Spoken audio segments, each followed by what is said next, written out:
Hello friends, Jai Hind. This is Shweta. Welcome to my YouTube channel Gyan Kunj with Shweta में आपका स्वागत है। आई होप कि आप लोग बहुत अच्छे होंगे, स्वस्थ होंगे। और अगर आप लोगों ने मेरा चैनल सब्सक्राइब नहीं किया होगा तो please like and subscribe my channel. तो फ्रेंड्स, आज के वीडियो में हम लोग प्रैक्टिस सेट 4 करेंगे बाल विकास से सीडीपी का। और ये जो वीडियो रहेगा आप लोगों के लिए जो भी टेट का एग्जाम आने वाला है और सुपर टेट केवीएस उस सब में DPSS भी सब में ही हेल्प करेगा। तो वीडियो के लास्ट में ज़रूर बने रहिएगा, ठीक है। और वीडियो अगर पसंद आए तो प्लीज़ चैनल को सब्सक्राइब करना मत भूलिएगा और लाइक करना, ठीक है। तो चलिए स्टार्ट करते हैं आज का वीडियो। प्रैक्टिस सेट 4 बाल विकास से क्वेश्चन नंबर फर्स्ट से। तो देखिए क्वेश्चन नंबर फर्स्ट है फ्रेंड कि एक बच्चा गलती करने पर स्वयं उसे सुधारने की कोशिश करता है, यह दर्शाता है, ठीक है। अगर एक बालक है तो वो अगर कुछ गलती कर रहा है तो उसे उसे क्या हो, वो खुद से सुधारने की कोशिश कर रहा है, ठीक है। तो वो क्या कर रहा है, ठीक है, वो यह क्या दर्शाता है। तो देखिए ऑप्शन ए है कि बाह्य नियंत्रण, और ऑप्शन बी है नियम, और ऑप्शन सी है दंड प्रभाव, और ऑप्शन डी है अनुकरण। तो इसका राइट ऑप्शन क्या होगा? इसका राइट ऑप्शन क्या होगा फ्रेंड? तो देखिए अगर एक बच्चा अगर वो कुछ भी कोई भी अगर गलती कर रहा है और उसे सुधारने की कोशिश करता है तो यह दर्शाता है आत्म नियमन, ठीक है। तो इससे क्या होता है कि जैसे एक व्यक्ति अगर मानकों के आधार पर अपने को स्वयं बदलने की जैसे अपने मतलब बदलता है या फिर अपने व्यवहार को बदलने की कोशिश करता है या फिर भावनाओं को या फिर आवेगों को नियंत्रित करता है, तो वह बच्चा जो है अपनी गलती पर स्वयं उसे सुधारने की कोशिश कर रहा है, ठीक है। तो ऑप्शन बी इसका राइट हो जाएगा। नेक्स्ट क्वेश्चन पे चलते हैं। और फ्रेंड आप लोग प्लीज़ बताइएगा कि इतने 30 क्वेश्चन में से आप लोगों का कितना राइट हुआ है। और ये जितने भी क्वेश्चन है ये प्रीवियस ईयर के क्वेश्चन पेपर है फ्रेंड। तो प्लीज़ आप लोग ऐसा मत सोचिएगा कि नहीं ये कहीं से भी क्वेश्चन है, ये प्रीवियस ईयर है। और अगर आप लोगों को कोई भी एग्ज़ाम क्लियर करना है तो आप लोगों को प्रीवियस ईयर के जरूर का क्वेश्चन लगाना चाहिए, ठीक है। तो क्वेश्चन नंबर सेकेंड है कि प्याजे के अनुसार किस अवस्था में बच्चा वर्गीकरण सही ढंग से कर पाता है, ठीक है, क्लासिफिकेशन। तो क्या किस अवस्था में फ्रेंड? ऑप्शन ए है संवेदी गामक अवस्था, या फिर ऑप्शन बी है पूर्व संक्रियात्मक अवस्था, या फिर ऑप्शन सी है ठोस संक्रियात्मक, ऑप्शन डी है औपचारिक संक्रियात्मक। तो इसमें राइट ऑप्शन क्या हो जाएगा? प्याजे के अनुसार किस अवस्था में जो बच्चा है वो वर्गीकरण सही ढंग से कर पाता है, जैसे कि क्लासिफिकेशन। इसका मतलब यह होता है कि जो बच्चा है वो कैसे कि कुछ भी अगर समझ रहा है तो उसका क्लियर हो, ठीक है। कोई ऐसा वो कुछ ऐसे समझ के या फिर कुछ और तरीके से नहीं, एकदम क्लियर भाषा में समझ रहा है, तो ये होगा ठोस संक्रियात्मक अवस्था में, ठीक है। जो ठोस संक्रियात्मक अवस्था होता है ये देखिए ये लगभग 7 से 11 वर्ष तक चलता है। और इसमें जो कि बच्चा जो है वो तार्किक जो है सोच की जो क्षमता होती है वो उसकी विकसित होती है, ठीक है, इस आयु में। और इस अवस्था में बच्चा जो है वो वस्तु को श्रेणियों में, जैसे कि जो श्रेणियाँ होती हैं या फिर उप श्रेणियाँ होती हैं उसमें व्यवस्थित करके करते हैं, ठीक है। वो अपने तर्क के साथ जो है समस्याओं का समाधान कर सकते हैं। हालांकि जैसे क्या होता है कि यह ठोस भी वस्तुओं तक ही सीमित हो पाते हैं, ठीक। तो ऑप्शन सी इसका राइट हो जाएगा। नेक्स्ट क्वेश्चन पे चलते हैं। नेक्स्ट क्वेश्चन क्या है कि यदि शिक्षक पहले आसान कार्य और फिर कठिन कार्य देता है तो यह किस सिद्धांत पर आधारित है, ठीक है। अगर एक बालक है उससे अगर एक शिक्षक कोई भी अगर काम करवा रहा है बालक से, अपने छात्र से, तो पहले वो आसान काम दे रहा है, ठीक है। आसान के काम के बाद फिर वो सीधे थोड़ा सा कठिन काम दे रहा है। तो ये पूछा है कि यह जो है सिद्धांत किस पर आधारित है। तो ऑप्शन ए है तत्परता का नियम, और ऑप्शन बी है प्रभाव का नियम, और ऑप्शन सी है अभ्यास का नियम, और ऑप्शन डी है अनुकरण का नियम। तो इसका राइट ऑप्शन क्या हो जाएगा? अनुकरण या होगा, या फिर तत्परता का नियम होगा, या फिर प्रभाव का होगा, या फिर अभ्यास का होगा। तो इसका राइट ऑप्शन क्या हो जाएगा फ्रेंड? तो देखिए इसका जो राइट ऑप्शन हो जाएगा प्रभाव का नियम, ठीक है। इस पे वो बच्चे पे ये प्रभाव पड़ रहा है, ये इफेक्ट पड़ रहा है कि यदि वो किसी कार्य का जो है परिणाम है संतोषजनक हो है या फिर सुखद है तो उसे कार्य को दोहराने की संभावना बढ़ जाती है, ठीक है। तो इसीलिए जैसे अगर कुछ काम अगर कोई से हम कह दिए कि अगर हम एक बच्चे से सीधी सी बात हम समझ लीजिए कि अगर उस बच्चे से हम ये बोल रहे हैं कि आप एक ये बुक लेके आओ, ठीक है, ये छोटा सा बुक है, उसको ले करके आओ मेरे पास, तो वो अगर लेके आ रहा है तो फिर मैं उसको बोलूँगी कि आप बैग ही अपना उठा के लेके आओ, वो आसानी से उठा के लेके चला आएगा। तो यही है, इस सिद्धांत पे, प्रभाव का नियम पे आधारित है। नेक्स्ट क्वेश्चन पे चलते हैं। नेक्स्ट क्वेश्चन है, क्वेश्चन नंबर 4 है कि एक छात्र कक्षा में प्रश्न नहीं पूछता क्योंकि उसे डर है कि सहपाठी हंसेंगे। यह जुड़ता जुड़ता है, ठीक है। कोई कोई ऐसे बालक होते हैं, कोई कोई ऐसा स्टूडेंट होता है जो क्लास में कुछ भी पूछने से झिझकता है, ठीक है, कि मैं अगर टीचर से पूछूंगा तो फिर मेरे क्लासमेट्स क्या बोलेंगे, क्या वो सोचेंगे, जाने दो, हो सकता है कि मैं गलत बोल रहा हूँ या फिर गलत बोलूँगा तो लोग हंसेंगे, तमाम सारी चीज़ें होती हैं जो अपने माइंड में सोचते रहता है। तो क्या है, ये संज्ञानात्मक विकास है या फिर सामाजिक भावनात्मक विकास है या फिर शारीरिक विकास है या फिर भाषा विकास है, ये किस पर मतलब आधारित है।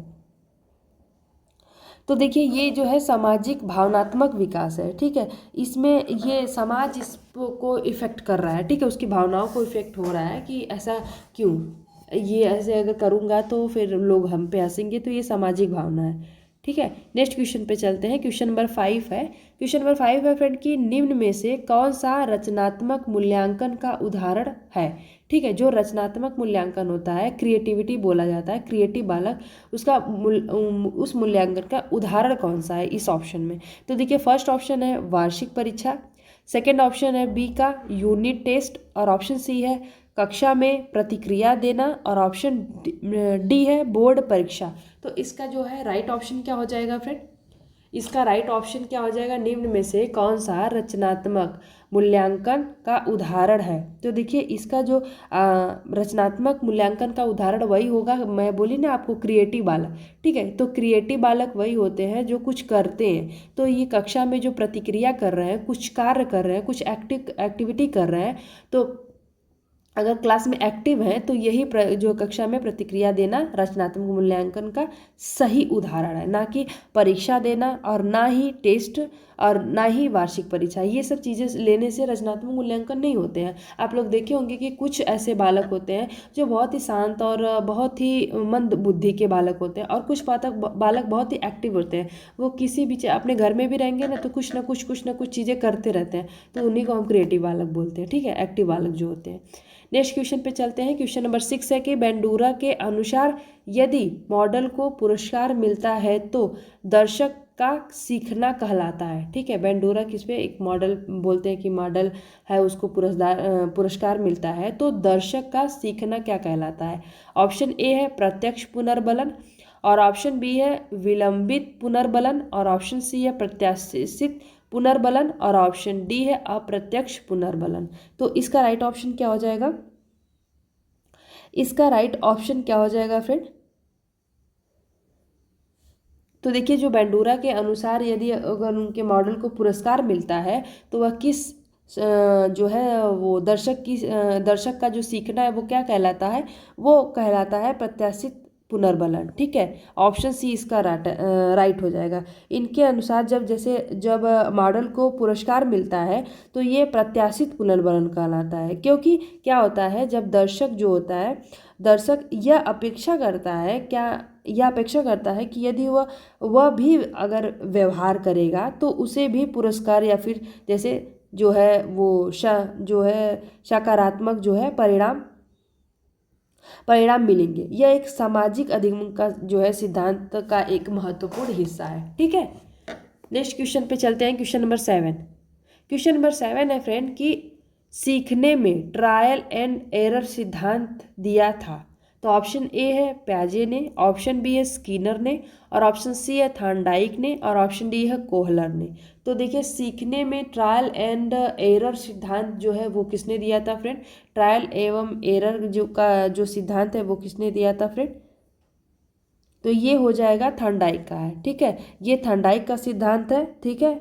एडवर्ड जो थॉर्नडाइक थे, इन्होंने ये किस पे अपना जो है प्रयोग किया था, तो ये बिल्लियों पर किए थे, ठीक है।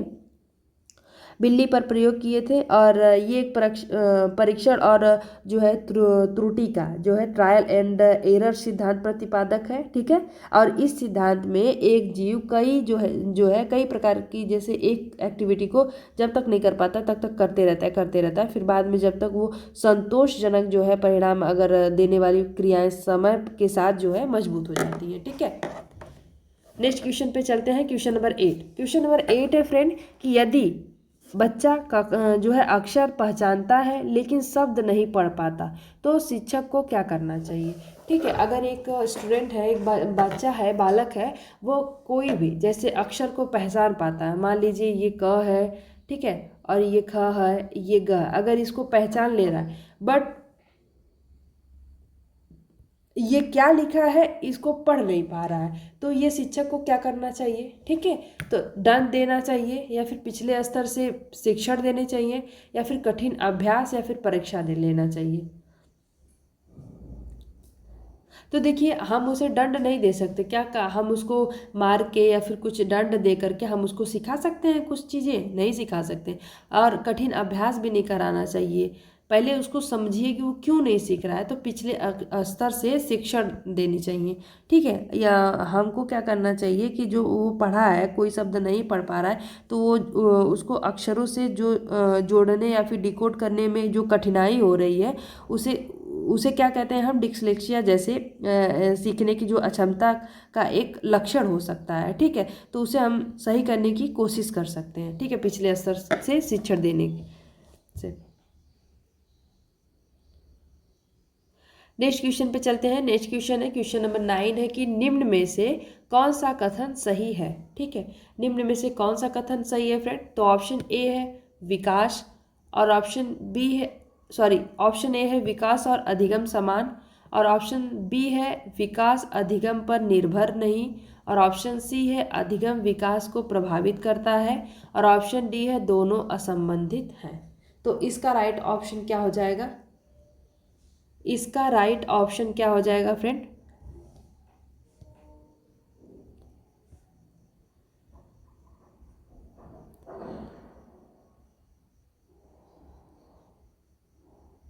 इसका राइट ऑप्शन क्या हो जाएगा, निम्न में से कौन सा कथन सही है, विकास और अधिगम समान है, या फिर विकास अधिगम पर निर्भर नहीं है, और ऑप्शन अधिगम विकास को प्रभावित करता है, और ऑप्शन डी है दोनों असंबंधित हैं। तो देखिए, इसका जो राइट ऑप्शन हो जाएगा फ्रेंड ऑप्शन सी हो जाएगा, अधिगम विकास को प्रभावित करता है। ठीक है, अगर जो जिसका भी अधिगम अच्छा हो तो वो विकास उसको प्रभावित कर सकता है। ठीक है, करता है। नेक्स्ट क्वेश्चन पे चलते हैं। क्वेश्चन नंबर 10 है कि एक शिक्षक बच्चों को समूह में चर्चा करने देना है, यह किस दृष्टिकोण से जुड़ा है। ठीक है, एक शिक्षक जो चाहता है कि एक जो बच्चा है वो समूह में, ठीक है, एक समूह में ग्रुप में अपने कुछ भी अपना जो टॉपिक है उसको लेकर के चर्चा कर सकता है। ये किस दृष्टिकोण से जुड़ा हुआ है, व्यवहारवादी से, या फिर सेकेंड है रचनावादी से, या फिर सी है संरचनावादी से, या फिर डी है यांत्रिकवादी से। तो देखिए, इसका राइट ऑप्शन क्या होगा, और प्लीज़ आप लोग कमेंट बॉक्स में भी कमेंट कर सकते हैं कि इसका राइट ऑप्शन क्या है। और प्लीज़ वीडियो के लास्ट में आप लोग ज़रूर बताइएगा कि 30 क्वेश्चन में कि इतना राइट हो रहा है आप लोगों का। ठीक है, अगर 25 से ज़्यादा हो रहा है तो बहुत अच्छा है, अच्छी बात है, और अगर 25 से कम हो रहा है तो प्लीज़ आप लोगों को अभी प्रैक्टिस करने की ज़रूरत है। ठीक है, तो आप लोग ज़रूर प्रैक्टिस डेली करिए। ठीक है, और अगर आप एग्ज़ाम में अगर आप लोगों को अच्छे नंबर लाने हैं तो प्लीज़ आप लोगों को डेली प्रैक्टिस करनी ही पड़ेंगी। उससे आप लोगों को पता चल सकता है ना, पता चलेगा ना कि नहीं कितना हम लोगों को आ रहा है, कौन से टॉपिक हमको ज़्यादा पढ़ने में ज़रूरी है। ठीक है, जिस टॉपिक से क्वेश्चन गलत हो रहे हैं वो टॉपिक आप ज़रूर पढ़िए। और प्लीज़ वीडियो अगर अच्छा लगा होगा तो प्लीज़ चैनल को सब्सक्राइब करना मत भूलिएगा, और वीडियोज़ को लाइक करना मत भूलिएगा। ठीक है, तो देखिए, इसका जो राइट ऑप्शन है वो रचनावादी होगा। ठीक है, रचनावादी जो है दृष्टिकोण से यह जुड़ा हुआ है कि जो बच्चे हैं उनको समूह में छोड़ दिया जाए, समूह में चर्चा करने देना चाहिए। नेक्स्ट क्वेश्चन पे चलते हैं। Question number 11। Question number 11 friend कि मैस्लो के अनुसार यदि बच्चा भूखा है तो यह किस स्तर पर ध्यान नहीं देगा। ऑप्शन ए है शारीरिक आवश्यकता, ऑप्शन बी है सुरक्षा, और ऑप्शन सी है आत्म साक्षात्कार, और ऑप्शन डी है सामाजिक। तो इसका राइट ऑप्शन क्या होगा? अगर मैस्लो के अनुसार पूछा है, अकॉर्डिंग टू मैस्लो, ठीक है, तो मैस्लो के अनुसार पूछा है कि यदि बच्चा अगर भूखा है तो वह किस स्तर पर ध्यान नहीं देगा, सामाजिक जो है शारीरिक आवश्यकता, या फिर सुरक्षा, या फिर आत्म साक्षात्कार, या फिर सामाजिक। तो देखिए इसका जो राइट ऑप्शन हो जाएगा वो आत्म जो है साक्षात्कार होगा। देखिए जो मैस्लो की आवश्यकताओं के जो पदानुक्रम सिद्धांत के अनुसार जो सामाजिक आवश्यकताएं होती हैं, आप लोगों को मैं पहले भी बताई हूँ कि जो भोजन हो गया, ठीक है, भोजन, पानी, ये सब जो सबसे जो मूलभूत और जो पिरामिड के आधार पर होती हैं, ये आवश्यकताएं जब तक सबसे महत्वपूर्ण होती हैं तब तक वे पूरी नहीं हो जाती, ठीक है। और एक बार ये पूरी हो जाने पर व्यक्ति अपने अगले स्तरों पर, जैसे सुरक्षा, सामाजिक आवश्यकताएं और सम्मान, अंत में आत्म साक्षात्कार, ये चीज़ें करने लगता है। तो अंत में ये करता है, ठीक है। अगर वो बच्चा भूखा है तो वह किस स्तर पर ध्यान नहीं देगा, तो साक्षात्कार पे, आत्म साक्षात्कार पे ध्यान नहीं देगा। पहले तो वो अपनी जो है, सबसे पहले वो अपनी जो है शारीरिक आवश्यकताओं को पूरा करने, फिर उसके बाद वो सुरक्षा ढूंढेगा, फिर सामाजिक ढूंढेगा, फिर यहाँ पे पहुँचेगा, ठीक है। नेक्स्ट क्वेश्चन पे चलते हैं, क्वेश्चन नंबर 12।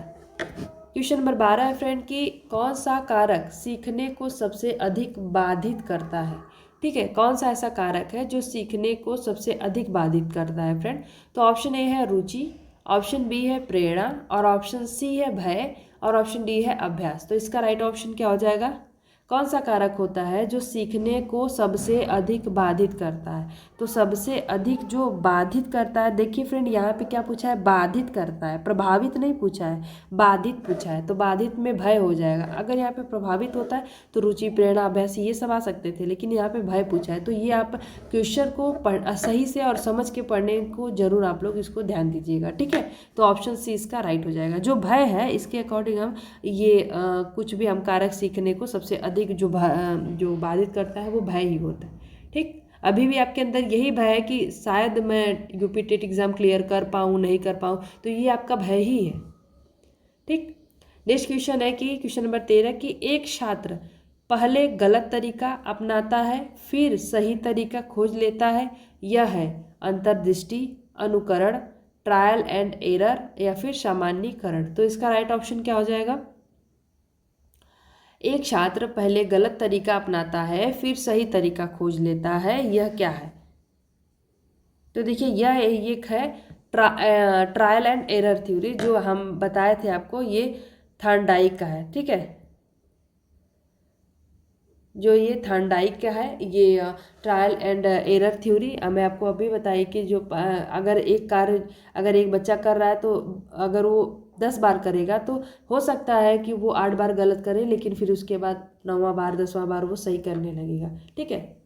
नेक्स्ट क्वेश्चन पे चलते हैं, क्वेश्चन नंबर 14। क्वेश्चन नंबर 14 है फ्रेंड की समावेशी जो है शिक्षा में शिक्षक की भूमिका होती है, ठीक है। जो समावेशी कक्षा होता है, जो शिक्षक होता है, शिक्षा होता है, उसमें एक शिक्षक की क्या भूमिका होती है? केवल पढ़ाने की, या फिर निर्देशक की, या फिर सहायक व अनुकूलन की, या फिर परीक्षक की। तो इसका राइट ऑप्शन क्या हो जाएगा? समावेशी शिक्षा में शिक्षक की भूमिका होती है। तो देखिए केवल पढ़ाने के शिक्षक की भूमिका होती है, आप लोग भी ये मानते हो? बिल्कुल गलत है। सिर्फ पढ़ाना ये शिक्षक की भूमिका नहीं होती है, ना ही सिर्फ निर्देश देना। ये सहायक और अनुकूलन जो है इसकी भूमिका होती है एक शिक्षक की, ठीक है। वो एक सहायक और अनुकूलन की ही होती है, जहाँ पर एक जो शिक्षक है वो अपने प्रत्येक जो है बच्चे की व्यक्तिगत आवश्यकताओं को समझता है, उनको क्या मतलब वो क्या कहना चाह रहे हैं, क्या सोच रहे हैं, उनके अनुसार उनकी जो शिक्षण विधियाँ हैं या फिर उनके जो पाठ्यक्रम है कक्षा में, वातावरण में जो बदलाव करता है, यह सुनिश्चित करता है कि सभी जो छात्र हैं उनको, चाहे उनकी योग्यता या फिर पृष्ठभूमि कुछ भी हो, सीखने और भागने में समान अवसर मिलने चाहिए, ठीक है। नेक्स्ट क्वेश्चन पे चलते हैं। क्वेश्चन नंबर 15 है कि सक्रियात्मक पूर्व संक्रियात्मक अवस्था में बच्चा किस में कमजोर होता है? ऑप्शन ए है भाषा में, या फिर प्रतीकात्मक खेल में, या फिर संरक्षण में, या फिर कल्पना में। तो इनका राइट ऑप्शन क्या हो जाएगा? इसमें राइट ऑप्शन क्या हो जाएगा, पूर्व संक्रियात्मक अवस्था में बच्चा किस में कमजोर होता है, तो ये ऑप्शन हो जाएगा संरक्षण में। ठीक है, ऑप्शन हो जाएगा संरक्षण में जो है बच्चा सबसे ज़्यादा कमजोर होता है। और ये पूर्व जो संक्रियात्मक अवस्था है ये कब से कब तक चलती है, 2 से 7 वर्ष। ठीक, नेक्स्ट क्वेश्चन पे चलते हैं। क्वेश्चन नंबर 16 है कि निम्न में से कौन सीखने का परिणाम नहीं है। तो ऑप्शन है अनुभव से आदत बनना, या फिर अभ्यास से कौशल, या फिर बीमारी से व्यवहार परिवर्तन, या फिर प्रशिक्षण से दक्षता। तो इसका राइट ऑप्शन क्या हो जाएगा, इसका राइट ऑप्शन क्या हो जाएगा फ्रेंड, निम्न में से कौन सीखने का परिणाम नहीं है। ठीक है, आपको नहीं है पूछा है फ्रेंड, तो ये हो जाएगा बीमारी से व्यवहार परिवर्तन। ये जो है ये सीखने का परिणाम नहीं है। ठीक है, आपकी बीमारी से आपका व्यवहार में कोई परिवर्तन नहीं आते, नहीं पूछा है आपसे। ठीक है, नेक्स्ट क्वेश्चन पे चलते हैं। क्वेश्चन नंबर 17 है कि यदि शिक्षक हर उत्तर तुरंत सही गलत बता देता है तो वह किसे बढ़ावा देता है, आत्मखोज, निर्भरता, रचनात्मकता, या फिर अंतर्दृष्टि। ये बोला है कि अगर एक शिक्षक है वो कुछ भी उत्तर को तुरंत सही गलत या फिर बता देता है तो वह किसे बढ़ावा देता है, तो ये निर्भरता को बढ़ावा देता है। ठीक है, एक जो बच्चा है वो ये जो छात्र है, छात्रों में शिक्षक पर निर्भरता को बढ़ावा देता है। निर्भरता का मतलब यही होता है कि जो बालक है वो टीचर्स पे ही निर्भर हो जाएंगे, क्योंकि वह स्वयं सोचने या फिर उत्तर खोजने का कोई भी प्रयास करेंगे ही नहीं। उनको ये लगेगा कि जो उनकी खोज है या फिर रचनात्मक है, क्रिएटिव है, या फिर अंतर्दृष्टि में कुछ भी विकास जो है होगा ही नहीं। ठीक है, वो बाधा ही डालेगा सीखने में उनको। तो उनको स्वयं से सीखने का कुछ टाइम दीजिए, उनको सोचने समझने की, अंतर्दृष्टि करने का मौका देना चाहिए एक शिक्षक को। ठीक है, नेक्स्ट क्वेश्चन है। क्वेश्चन नंबर 18 है कि एक छात्र विषय इसलिए पसंद करता है क्योंकि वह उसे समझ में आता है। यह है बाह्य प्रेरणा, या फिर नकारात्मक प्रेरणा, या फिर आंतरिक प्रेरणा, या फिर सामाजिक प्रेरणा।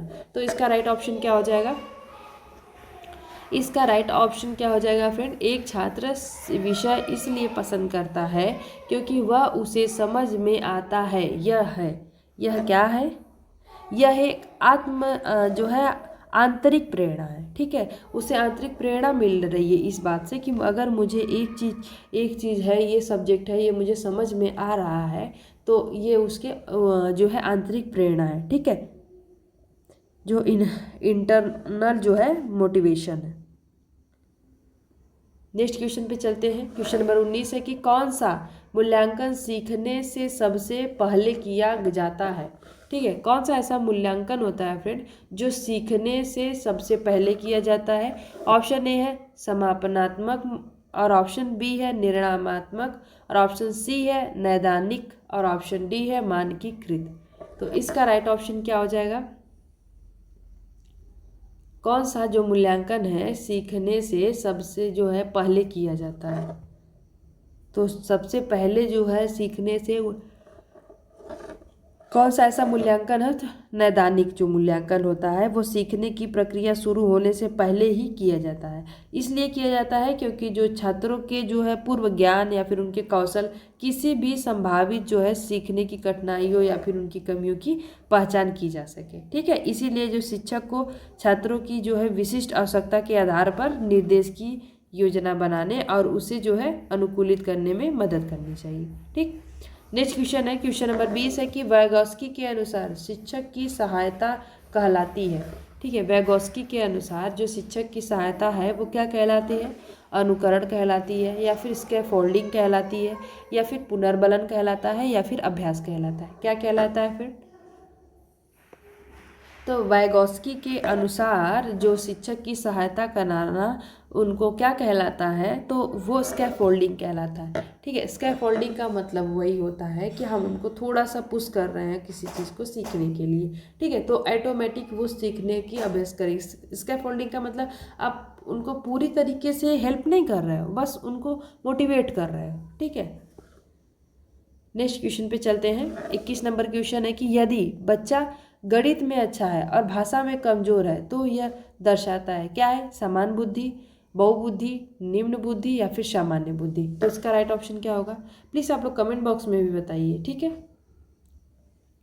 तो इसका राइट ऑप्शन क्या हो जाएगा फ्रेंड। और ये जितने भी क्वेश्चन है फ्रेंड आप लोगों के लिए मोस्ट इंपॉर्टेंट है, समझ लीजिए आप लोग यूपी टेट में ऐसे ही क्वेश्चन सब सिर्फ इसी बेस्ड पर आएंगे, बस आप लोगों को वर्ड चेंज मिलेगा, लेकिन जो ये ऐसे ही क्वेश्चन सेम जो बनने का तरीका है यही रहेगा। तो देखिए एक बच्चा अगर गणित में अच्छा है और भाषा में कमज़ोर है तो ये एक जो गार्डनर का बहुबुद्धि का सिद्धांत है उसके अकॉर्डिंग है, ठीक है। जो बहुबुद्धि का सिद्धांत आप लोगों को पूछ दे तो ये किसका है, गार्डनर का, ठीक है। हार्वर्ड गार्डनर ने बहुबुद्धि का सिद्धांत दिया है और इन्होंने बताया कि बुद्धि कई प्रकार के होते हैं। ऐसा नहीं है कि बहुत एक ही बुद्धि जो है वो एक ही दिशा में चलती है, तो जो बुद्धि है वो कई दिशा में चलती है, ठीक है। तो कोई संगीत में अच्छा रहता है, कोई डांस में अच्छा रहता है, कोई जो है कोई कुछ कविता लिखने के जो आंतरिक बुद्धि से बहुत प्रेरित रहता है, कोई क्रिएटिव रहता है, सबकी बुद्धि अलग अलग होती है।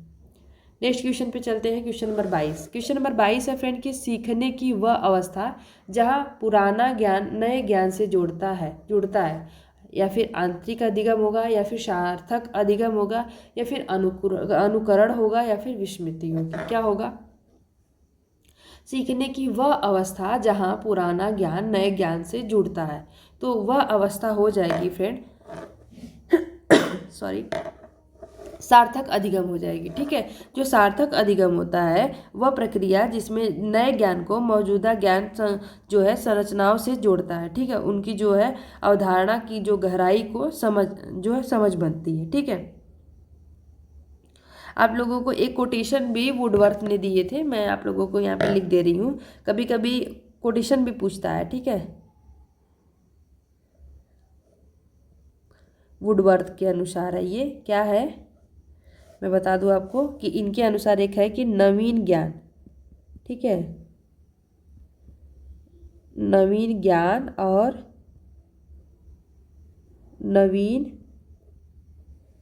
प्रतिक्रियाओं को प्राप्त करने की प्रक्रिया ही सीखना है।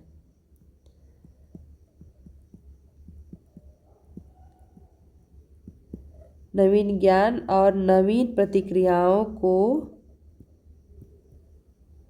प्राप्त करने की प्रक्रिया ही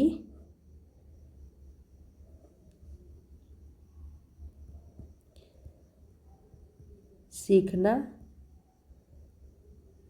है, ठीक है।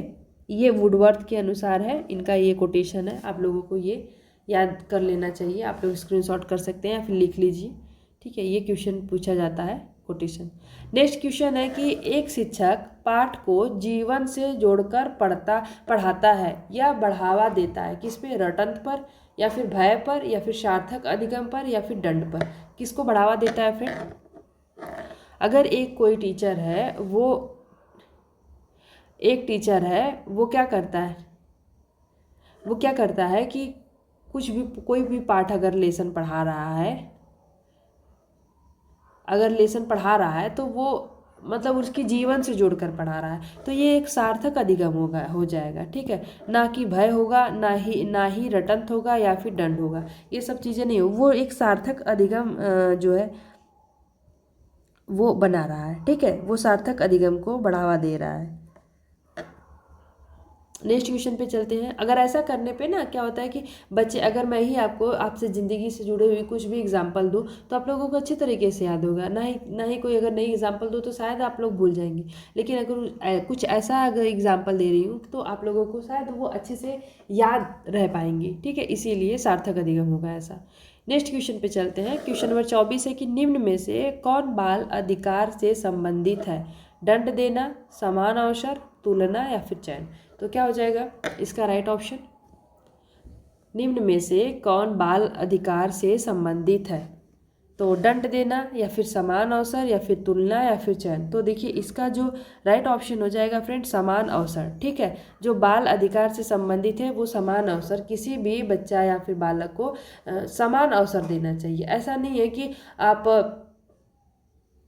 ऐसा नहीं करना चाहिए कि आप किसी को ज़्यादा अवसर दे रहे हैं, किसी अगर एक टीचर है तो वो किसी भी बच्चे से ज़्यादा पूछ रहा है,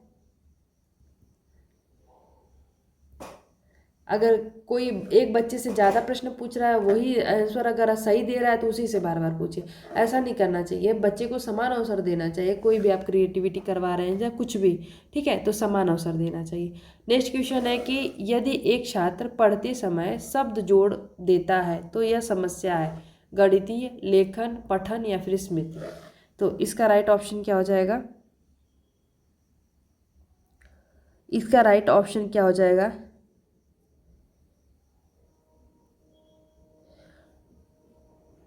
तो देखिए, अगर एक छात्र है वो पढ़ते समय जब शब्द को जोड़ दे रहा है तो उसमें पठन की समस्या है, ठीक है, वो सही से पढ़ नहीं पा रहा है जो है अपने शब्दों को जोड़ने की कोशिश कर रहा है, तो उसमें यह अक्सर डिस्लेक्सिया जैसी एक विशिष्ट सीखने की अक्षमता का संकेत हो सकता है, ठीक है।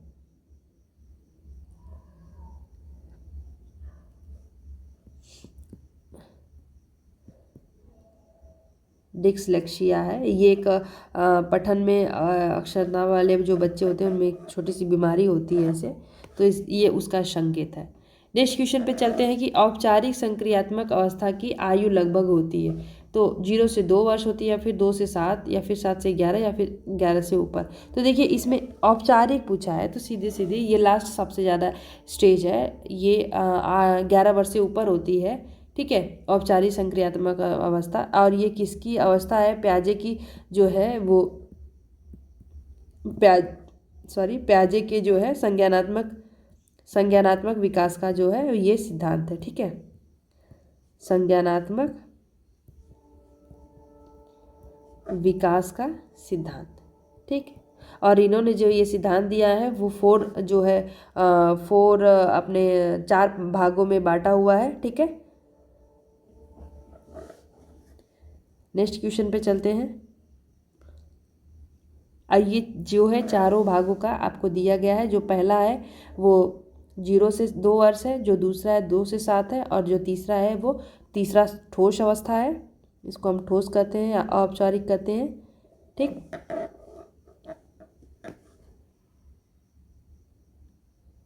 नेक्स्ट क्वेश्चन पे चलते हैं। क्वेश्चन नंबर 27 है कि कौन सा शिक्षण सिद्धांत इनाम दंड पर आधारित है। तो कौन सा ऐसा शिक्षण है जो इनाम दंड पर आधारित है? ऑप्शन ए है गेस्टाल्ट, और ऑप्शन बी है व्यवहारवाद, और ऑप्शन सी है रचनावाद, और ऑप्शन डी है संज्ञानात्मक। तो इसका राइट ऑप्शन क्या हो जाएगा? कौन सा शिक्षण सिद्धांत इनाम पर आधारित है? तो देखिए ये जो होता है फ्रेंड, ये व्यवहारवाद जो है, ये व्यवहारवाद का जो है व्यवहारवाद का सिद्धांत है, और इस विचार पर आधारित होता है कि जो सभी व्यवहार हैं मतलब सीखे जाते हैं और उद्दीपन नियंत्रण पर केंद्रित होते हैं, ठीक है। देखिए इन्हीं के अनुसार जैसे BF स्किनर जैसे जो है प्रमुख व्यवहारवादी हैं, उन्होंने प्रस्तावित किया था कि जो भाषा सहित जो है वो सभी व्यवहार पुरस्कार दंड के माध्यम से सीखी गई जो है प्रक्रिया है, ठीक है, जिसे क्रिया प्रसूत अनुबंधन का सिद्धांत कहा जाता है, ठीक है। BF स्किनर,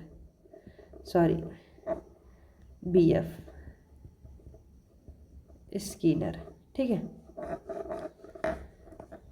नेक्स्ट क्वेश्चन पे चलते हैं। क्वेश्चन नंबर 28 है कि यदि शिक्षक बच्चों की तुलना आपस में करता है तो इसका प्रभाव होगा, क्या होगा? ऑप्शन ए है सहयोग, ऑप्शन बी है भय व तनाव, ऑप्शन सी है आत्मविश्वास, और ऑप्शन डी है जिज्ञासा। तो इसका राइट ऑप्शन क्या हो जाएगा? इसका राइट ऑप्शन क्या हो जाएगा? यदि शिक्षक बच्चों की तुलना आपस में करता है तो इसका प्रभाव होगा, क्या होगा फ्रेंड?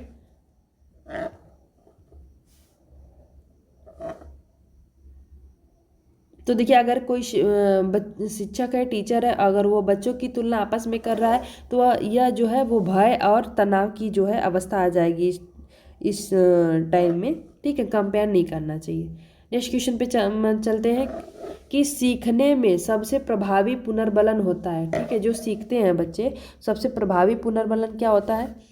विलंबित, अनिश्चित, तुरंत या फिर नकारात्मक। देखिए आपको जो इसमें ऑप्शन दिया गया है उस अकॉर्डिंग भी आपको क्वेश्चन को आंसर को निकालना है। ऐसा नहीं है कि आप जो सोच रहे हैं या फिर जो बुक में दिया गया अगर वो ऑप्शन नहीं है तो क्या, लेकिन आपको ये देखना है कि चारों ऑप्शन, कभी कभी ऐसा भी होता है ना कि चारों ऑप्शन में से आपको 2 ऑप्शन एकदम राइट और होते भी हैं, लेकिन आपको सबसे बेस्ट जो ऑप्शन है वो आपको चूज़ करना है। यही एक सीटेट में तो ऐसे काफ़ी ज़्यादा होता है, यूपी टेट में कम आता है ऐसे क्वेश्चन, लेकिन आप लोग ऐसा कभी नहीं ऐसा मानना चाहिए कि ये जो है ये ऑप्शन इसमें नहीं है, तो हो सकता है कि उससे जो कम है, तो अगर ऑप्शन में सारे में नहीं है तो वो अगर लग रहा है तो आप उसको भी लगा सकते हैं। ठीक है, सबसे बेस्ट क्या है ये आप लोगों को निकालना है। तो देखिए सीखने में सबसे जो प्रभावी पुनर्बलन होता है वो तुरंत होता है। ठीक है, जो विशेष रूप से जो सकारात्मक पुनर्बलन होता है वो व्यवहार में तुरंत बात दिए जाने पे सबसे अधिक प्रभावी होता है। ठीक है, अगर वो बच्चे को आप तुरंत ही दीजिए कि नहीं, तत्काल संबंध जो है व्यक्तियों के वांछित व्यवहार और उनके जो है प्राप्त जो है इनाम के बीच सीधा संबंध स्थापित करने में मदद करता है। ठीक, नेक्स्ट क्वेश्चन पे चलते हैं कि यूपी टेट सीडीपी सबसे अधिक जो है पूछा जाता है किसमें। सिद्धांत का नाम, परिस्थिति आधारित प्रश्न, वर्ष, तथ्य या फिर परिभाषा। परिस्थिति आधारित प्रश्न। ठीक है, तो देखिए ये आपके 30 क्वेश्चन इसमें कंप्लीट हो गए फ्रेंड। ठीक है, ये आपके 30 क्वेश्चंस कंप्लीट हो गए। 30 में से आप लोग प्लीज़ कमेंट बॉक्स में बताइएगा कि आप लोगों का किसका कितना राइट हुआ है 30 में से। ठीक है, मैं एक बार और बता दे रही हूँ कि अगर आपका 25 से कम है तो प्लीज़ आप लोग बहुत ज़्यादा प्रैक्टिस करने की आवश्यकता है, और अगर आपका 25 प्लस आ रहा है तो आप ठीक पोजीशन में है ना। ये नहीं है कि आप फिर आप छोड़ दीजिए प्रैक्टिस करना, ऐसा मत करिएगा, लेकिन ठीक है। ठीक है, तो चलिए मिलते हैं नेक्स्ट वीडियो में नेक्स्ट प्रैक्टिस सेट के साथ। तो आप लोग जो लोग भी मेरा पिछला वीडियो नहीं देखा है तो प्लीज़ आप लोग मेरा जाके प्लेलिस्ट ज़रूर चेक करिएगा। आप लोगों को इससे रिलेटेड क्वेश्चंस और हर सब्जेक्ट से रिलेटेड क्वेश्चंस और ऑप्शन मिल जाएंगे। ठीक है, तो आई होप कि आप लोगों को मेरा वीडियो अच्छा लगा होगा। तो प्लीज़ चैनल को सब्सक्राइब करिएगा, वीडियोज़ को लाइक करिएगा और अपने फ्रेंड सर्कल में ज़रूर सेंड करिएगा फ्रेंड। तो थैंक यू सो मच। जय हिंद फ्रेंड।